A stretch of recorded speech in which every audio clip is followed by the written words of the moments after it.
当大家还在犹豫要不要生二胎时，这对韩国夫妻正在计划他们的第13胎。眼前这些孩子全是他俩生的，现在他们暂时只生了1、2、3，这里是3个儿子，4、6、7，这里是4个女儿，这里妈妈牵着一个，第8个+1、+1、+2。截至目前，他们暂时只生了4男8女，共12个孩子。妈妈透露，孩子们之间的年龄差都在1到2岁之间，这意味着妈妈的前半辈子整整30年都在生孩子或为下一次生孩子做准备，而他们目前仍在积极计划迎接第13个孩子。但这个想法却遭到了孩子们的集体强烈反对。爸爸对此感到非常不满，无奈只好向顶尖育儿专家吴博士寻求帮助。由于家庭成员众多，妈妈坦言经常记不住每个孩子的名字。日常生活中，大家更习惯用编号来称呼彼此。每天的洗衣和整理衣物对这个家庭来说是一项艰巨的任务，晒干的衣服堆积如山，需要10几个超大储物箱才能装下。好在女儿们都能积极帮忙分担。不过比起清洗衣物，更难的是判断每件衣服属于哪个兄弟姐妹。那个누구거야？ 재순이 거. 말고 누구 거야? 너무 많아서. 청호 거. 엄마 말고 엄마 거 입었어? 사이즈 뭐야? 92. 90. 은순이 거. 내 거 아니면 내 이름. 아 맞다 엄마 거. 为了早点回家剪视频，我在瓜子二手车买了台特斯拉，才花了9万9买二手新能源。我推荐瓜子，瓜子最近上了几千台新能源源头车，全是从个人和批发商这些源头来的。瓜子超级品牌周每台再补1万块，错过就亏大了。瓜子二手新能源源头职工更省钱。整个归纳过程通常需要4个人花费3个多小时才能完成。随后画面中一家人来到超市，算上家里老人一家17口的大家庭，日常开销是巨大的。爸爸严格规定孩子们只能挑选降价打折商品。就在孩子们认真有序地挑选食材时，11号女儿偷偷拿了一包棉花糖。爸爸发现后严厉训斥了她，并毫不留情地拿走她手上的糖。야 반찬 사러 왔지 나가 과자 사러 왔어 지금? 妈妈在一旁为孩子求情说，毕竟女儿都4岁了，却从来没有尝过糖的味道。但爸爸态度坚决，反复强调今天只允许购买蔬菜，任何零食一律不准买。最后结账时，细心谨慎的爸爸发现有一件商品被重复扫码，尽管收银员再三表示没有问题，不放心的爸爸还是坚持重新核对所有物品。可见他真的是一个精打细算、很会过日子的人。结完账后，长长的一张购物单也属实让大家开了眼。这家人总共购买了价值50万韩元的食材，约合人民币3500元。接着爸爸再次检查购物车，发现3号女儿竟然还买了一盒蓝莓，便再次破口大骂，指责女儿乱花钱不会过日子，净买一些没用的东西。随后便气愤的独自驾车离开，留下妻子和孩子们拎着东西步行回家。晚餐时间因为餐桌太小坐不下，年长的孩子只能常年站着吃饭，而爸爸每天最喜欢做的事就是在饭桌上对孩子们进行说教，一边禁止孩子们交谈，一边自己喋喋不休，磨叽个没完没了。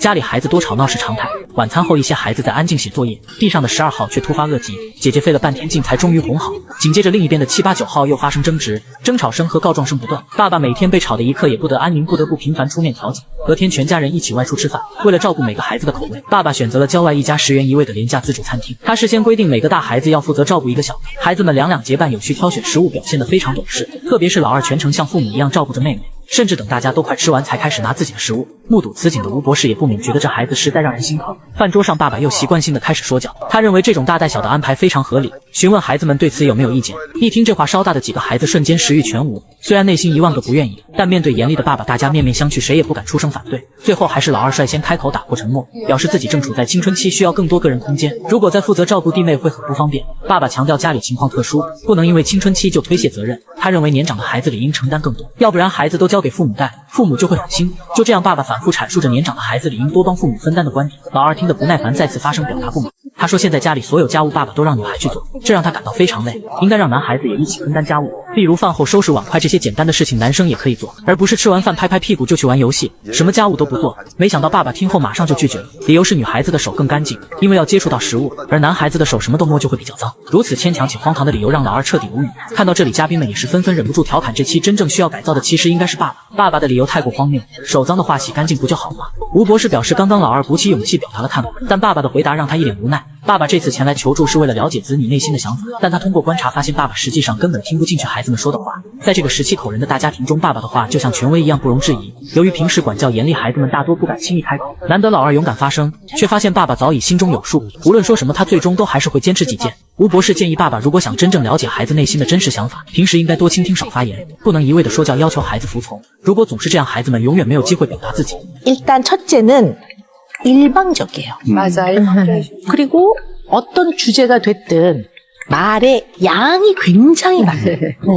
그리고 또 하나는 답은 이미 정해져 있어요. 맞아. 그러니까 답정 아빠 의견이 받아들여지지 않는다고 느끼겠죠. 这种单向沟通往往会让孩子感觉自己的想法没有得到重视。此外，每个孩子性格不同，难免会出现与父亲想法不一致的情况。一旦出现分歧，爸爸更应该采取民主开放的沟通方式，允许孩子们表达观点，真正倾听他们的心声。隔天，家里的几位姐姐带着弟弟妹妹来到游乐园，在别的同龄人都在享受和朋友玩耍的欢乐时光时，这个家的姐姐们却提前几十年体验了带娃生活。带过孩子的都知道，小孩子的精力特别旺盛，有时前一秒还在开心的奔跑追逐，下一秒就可能因为一件小事闹翻天，哭个不停。这无疑给姐姐们带来了很大压力。心力交瘁的2号和4号坐在一起，开始怀疑人生。 무슨 우리 어쩌다 이렇게 됐어. 어떡해. 불쌍해. 설거지도 이제 예전에 막 엄마가 시키면서 했는데 이제 익숙해지니까 这些仿佛承担着父母角色的女儿们不禁感叹。 하고 싶은 거 하면서 살고 싶어.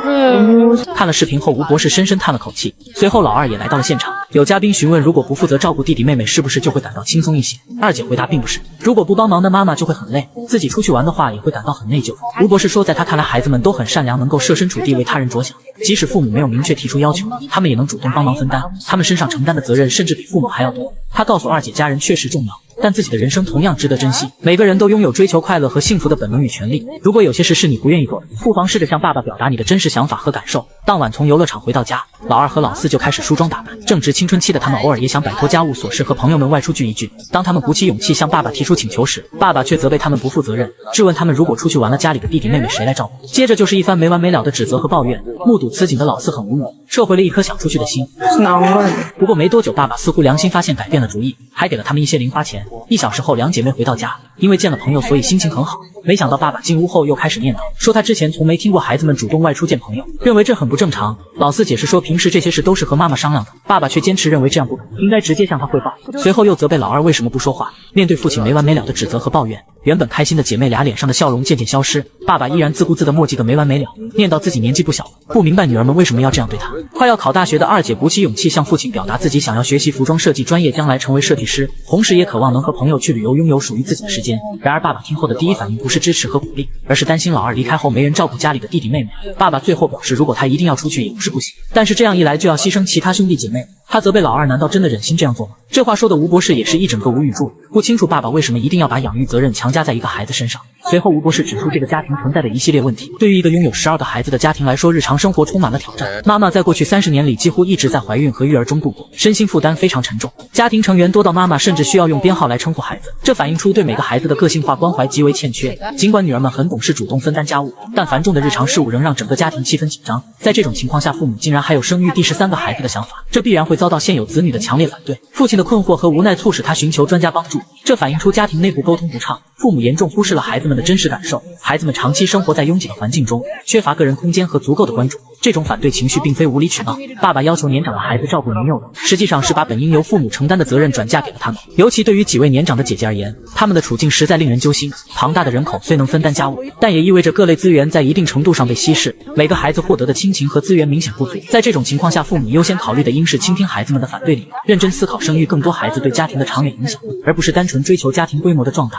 改善家庭成员间的沟通，确保每个孩子都能感受到充足的关爱和认同，才是维系家庭和谐的关键。随后节目组放出了老2到老6的心声，孩子们普遍表达了一个诉求，就是希望爸爸不要再生了，这样的生活他们真的过够。节目组又给孩子们提供了一个向父母倾诉的机会，没想到他们都选择了沉默。当问到二姐为什么不说出自己的苦恼时，她的回答却是 궁금해하는 사람이 없으니까 이제 익숙하니까. 동생들뿐만 하나도 아니야.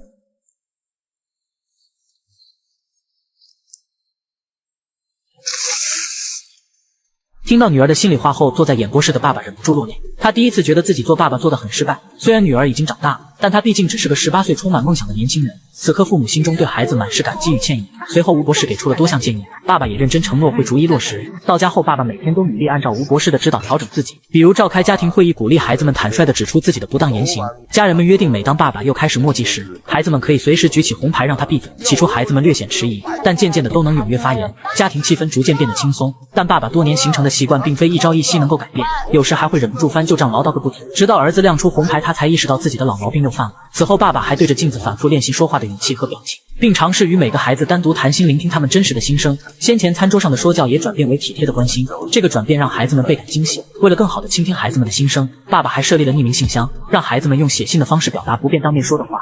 还为青春期的孩子安排了个人隐私空间，为老二报了服装设计班，全力支持他的梦想，抽出时间陪儿子们踢球。男孩们也开始主动分担家务，这位父亲的用心付出获得了明显的回报。视频的最后，爸爸给孩子们写了一封信。 사랑하는 아이들에게 항상 밝고 즐겁게 지내주어서 아빠는 항상 고맙단다.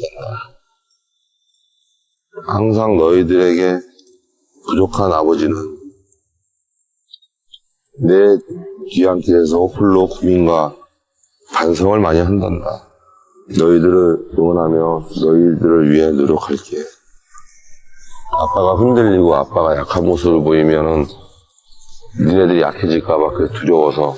就在大家认为这对夫妻不会再生第13个孩子时，节目播出后的第2年，他们还是不忘初心，坚持生下了他们的第13胎。这次是个男孩。瓜子二手新能源，源头直供更省钱。